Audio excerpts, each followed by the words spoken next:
ইসলামপুর গ্রামে আব্দুল্লাহ তার একমাত্র মেয়ে হাফসাকে নিয়ে বাস করত।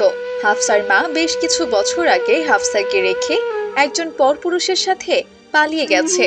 তখন হাফসার বয়স ছিল 2 বছর, আর এখন হাফসার বয়স হয়েছে 7 বছর। মা, আমাকে আমাকে ছেড়ে দাও মা, আমাকে মেরো না, আমাকে আর মেরো না। আমি তোমার সব কাজ করে দিচ্ছি।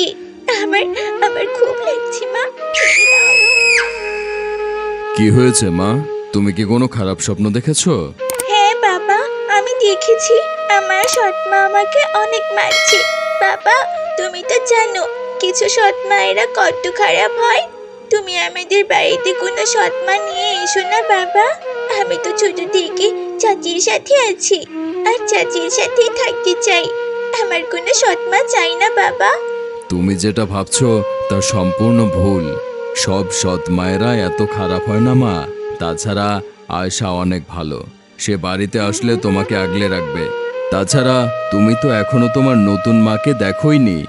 আজই আমি তাকে বিয়ে করে এই বাড়িতে নিয়ে আসব, তখন তুমি দেখো সে ভালো নাকি খারাপ। তারপর না হয় তুমি আমাকে অভিযোগ করো, কেমন?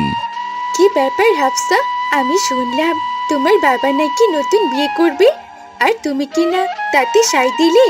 তুমি তোমার বাবাকে বলতে পারলে না যে তোমার কোনো সৎমা লাগবে না? সৎ মায়েরা খুব খারাপ হয়, বুঝেছো? প্রথম প্রথম তোমাকে অনেক আদর করবে।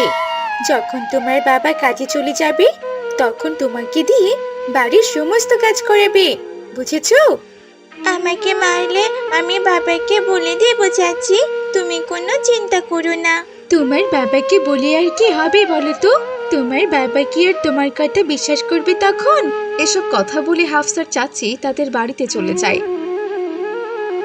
আর এদিকে আব্দুল্লাহ আয়শা নামের এক মহিলাকে বিয়ে করে নিয়ে আসে। মা হাফসা, ও হচ্ছে আয়শা, তোমার নতুন মা। আজ থেকে আয়শা তোমার দেখাশোনা করবে। তোমার সব দুঃখ, কষ্ট, সমস্যা, সব কথা তুমি তোমার এই মাকে বলবে। আমি আমি কোনো সৎমা চাই না। আমি শুনেছি পর কোনোদিনও আপন হয় না। এভাবে বলে না মা, আমি তো আজ থেকে এই বাড়িতেই থাকবো। তুমি আমার সাথে সব সময় থেকো, তাহলে দেখতে পারবে আমি অন্যদের মতো নই। তাছাড়া আমার নিজের কোনো সন্তান নেই। আল্লাহ তাআলার অশেষ রহমতে আমি তোমার মতো একটি মেয়ে পেয়েছি। এসো মা, আমার কাছে এসো, এসো না। এই বলে আয়শা যেই না হাফসার হাত ধরে, অমনি হাফসা হাতটা সরিয়ে দিয়ে সেখান থেকে চলে যায়। তুমি ওর কথায় কিছু মনে করো না আয়শা, ও ছোট মানুষ তো। হয়তো কেউ ওকে এসব বুঝিয়েছে যে সৎ মায়েরা কখনোই ভালো মা হয়ে উঠতে পারে না। একদিন দেখবে ও তোমাকে অনেক সম্মান করবে। কারণ কেউ জানুক বা না জানুক, আমি তো জানি তুমি অনেক ভালো। ওকে দেখাশোনা করার জন্যই তো আমি আপনাকে বিয়ে করেছি, যাতে একটা এতিম বাচ্চা তার মায়ের ভালোবাসা পায়। আপনি চিন্তা করবেন না, আমি ওকে দেখে শুনে রাখবো ইনশাল্লাহ। পরদিন সকালবেলা আয়শা খাবার নিয়ে হাফসার পিছু পিছু ছুটতে থাকে।